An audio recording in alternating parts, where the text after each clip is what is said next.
haqiqatdan biza qilgan ehson joyiga borsa, biz ham shuning uchun xursand bo'lamiz. Kimdir meni oldimga yordam so'rab kelmoqchi bo'lsa yoki mart oyi yordam qila olmayman, chunki mart oyi kakkalojni oplaga harakatimiz, aprel oyi bitta mashina chiqaramiz, mayli, lekin haqiqatdan muhtojligi bor oilaga chiqaramiz. Bundan keyin kim qayerdan kelsa ham mahalla komlardan so'rab, surishtirib, o'zimiz ikkita bitta odamimiz bor, o'rganib, keyin ehson qilamiz. Ko'p kishi mendan qanday yordam qilsa bo'ladi deb so'rashyapti. Shularga ham rahmat. Yordam faqat bir marta sizlardan so'rayman, har doim bitta narsani, menga pul, boshqa narsa, hech narsa kerak emas. Faqat shu qo'llab-quvvatlab turinglar, haqiqatdan kimgadir yordam qiladigan bo'lsam, kimdir mahallasidan bo'lsa, haqiqatdan rostligini aytinglar, like bosib turinglar. Like degan men Instagramdan pul ishlash niyatim yo'q.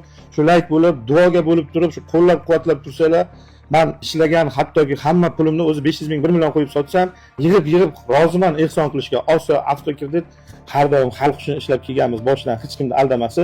Bundan keyin ham xuddi shunday qilamiz. Menga hech kimning puli kerak emas, faqat qo'llab-quvvatlab duoga bo'lib, shu nima deydi, bunaqa like deydimi, o'shanaqa bosib, qo'llab-quvvatlab tursanglar bo'ldi. Komment o'qigan paytdan shu kuch bo'ladi o'sha bizga. Kuch bo'ladi. Kuch, yordam sizlardan faqat shu.